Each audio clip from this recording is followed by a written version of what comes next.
Hi, Sean. All right, music as toast. Today we're going to be going through a mid-tempo bass song of mine called Lazarus. We'll listen to half of it, and then we'll start from the beginning and move on and talk about each section. Here we go.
Okay. We get the point.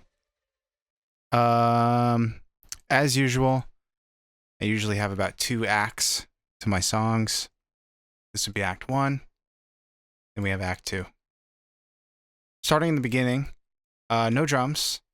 When I start a song, I usually have a very particular goal in mind. So for this one, I wanted to make a song that felt full, but had as few layers as possible. So if you take out the buses, let's see here. What is that, like 14 tracks? So yeah, 14 tracks. Not a whole lot going on, which is the way I like to write music. Simple, quick, and good. So we have the bass line here. We'll mute that.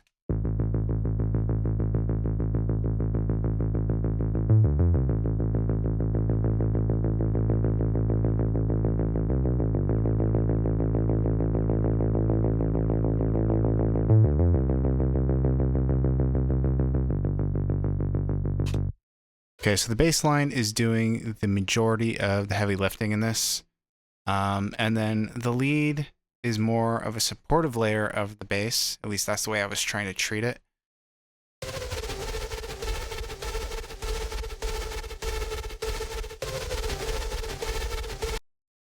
Yeah, it's just, they're just mirroring each other, essentially.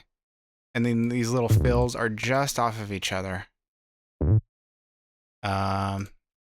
And then as you move into the drop, I'm a big fan of contrast. So having a very clear difference between the intro into the drop is much, it's a little tighter, nothing too crazy. And then we move into the drop.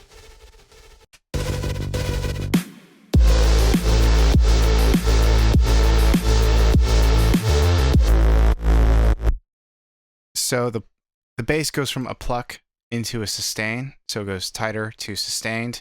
Again, trying to create that contrast. We'll listen to just the bass.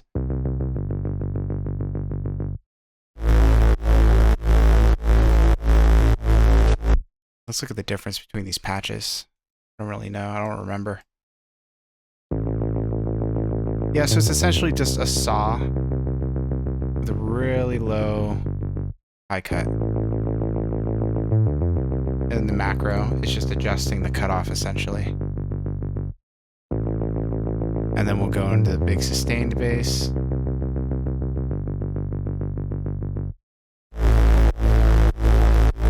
And the filter just is wide open. And it looks like I probably have some more. Yeah, I just have more distortion coming from this drive right here. So the same thing, it's the same thing with the addition of sustain and more drive on the second half here. Difference in leads, let's take a look.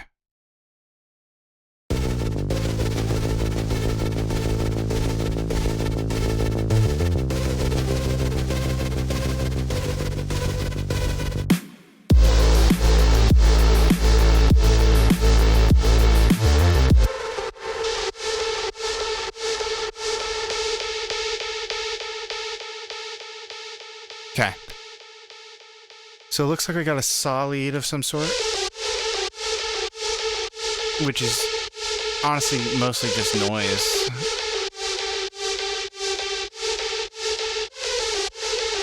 It's just tonal noise with a lot of delay.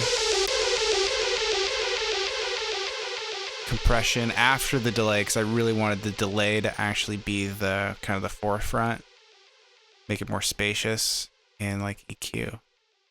Yeah. Just smashed it. That's it. And then what's this? Again, it's just something kind of just noisy.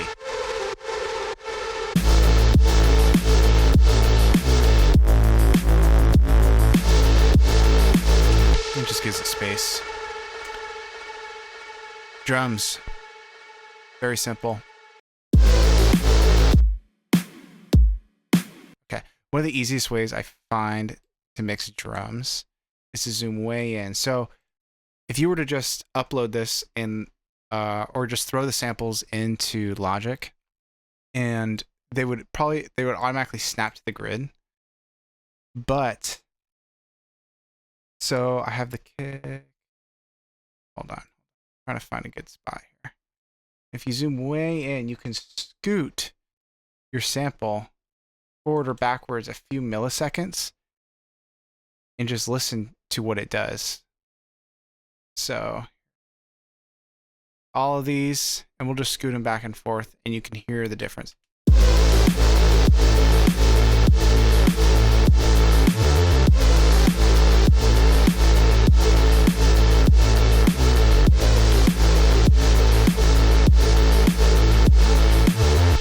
Actually, scooting the kick forward actually gives the bass more room.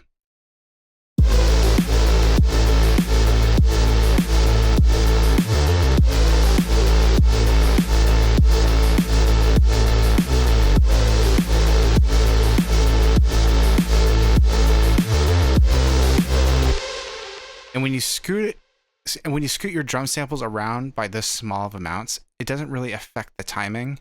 I mean, it can, if you scoot your drums forward, it's going to feel a little more rushed, but if you scoot them back, it'll feel a little more sluggish. And then you can do things like scoot every other one forward or back. And it's just an easy way of just finding a spot in the mix for your drums to sit without needing to, before you even touch a compressor or EQ. So, I don't know. It's kind of a fun trick. You can do the same with the snare. We'll fool around with this for a second.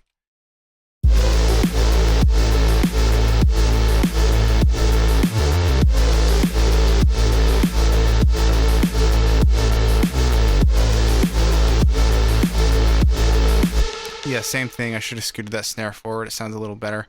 You hear the knock a little more. So you have to keep in mind, when you're mixing, you're dealing with frequencies. Frequency is just another word for cycles per second. Cycles per second is just a rate of speed. So if you have all these frequencies going at certain rates, you can scoot them forward or backward within the mix. And as long as you don't run into any weird phase problems, you can, without ever touching, or before you touch an EQ or compressor, you can find good spots in the mix for them. The hats here, hats I usually get kind of lazy with, to be honest. But I did that. You can tell they're not perfectly lined up on the grid, which again means I was scooting things around. But we can go ahead and take a listen.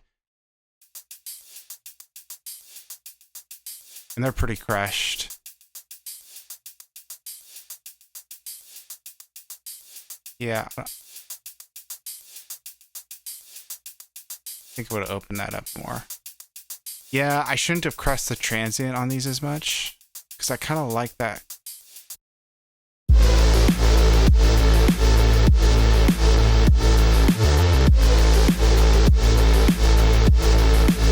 The problem is, the song as a whole is so compressed already.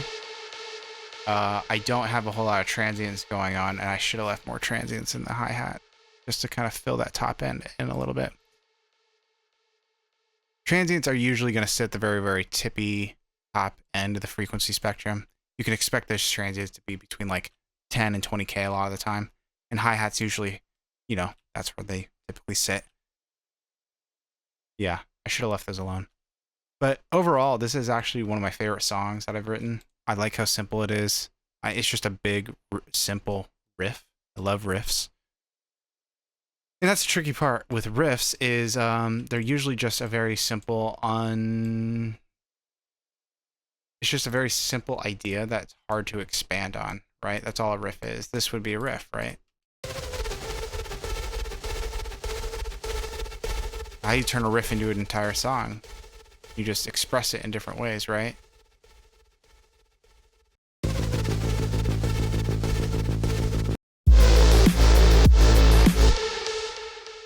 Closed, tight, to open, and sustained. And then you tighten it up again on this kind of like this breakdown here.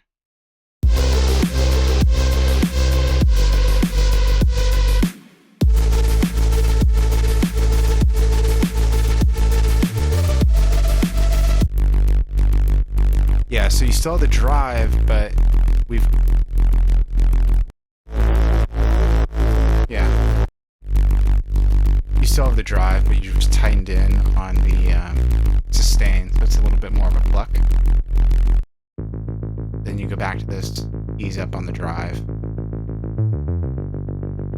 Right? So it's the same thing, 3 different ways. And then you do it again, but this time it's a little bit more melodic. You have more contour bass line. Instead of just holding this A note the whole time, go A, G, F. And what's nice about having fewer layers, it makes it easier to figure out where things are going to sit in the mix. So we'll just do EQs to kind of represent each thing.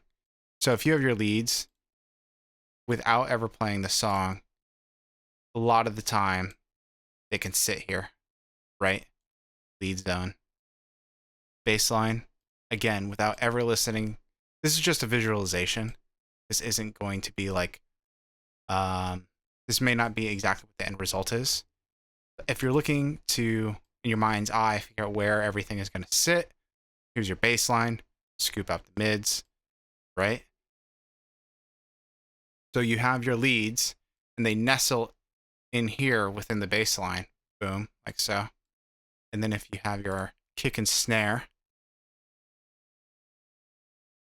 say, probably scoop out this area. That's where your bass line is going to sit, this zone. Scoop out some mids, maybe like 2K-ish, because you want the top end click. You want a little bit of the body and the crack, like the thump of the snare. You want the sub from the kick. Now your EQ curves are not going to be this extreme when you're doing this, but this is just, again, just a visualization for your mind's eye. And then your hats, this is going to depend on the kick and snare sample choice that you have, but usually my hats sit right here or right here. So usually like 20 to like 8K-ish. So that's going to be your hi-hat range. And sometimes you might have a little mid-rangey stuff for your hi-hats. And this is not a hard and fast rule. There's going to be a lot of exceptions to that. But when you start mixing, that's kind of a good way of visualizing it. And yeah, I group processed this. I did very heavy-handed on it.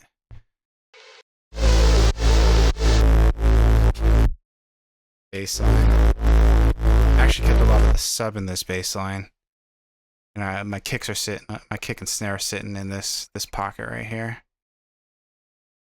This pocket. There we go. And then the sub of the bass line boosted a little bit. Yeah,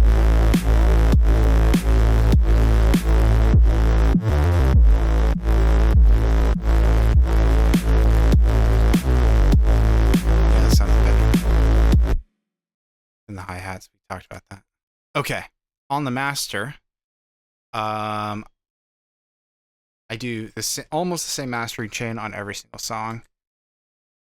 I do a low cut on all the side information of the mix. Go compressor, 2 compressors, one after another. And I usually don't do more than 1 dB on each of these. This one is in line first, more of a vibe. It's more of a, the first compressor is tracking more of the groove of the song. And then the second one is tracking, it's more just squashing everything together, create more of a, just kind of getting closer to that brick of compressed audio.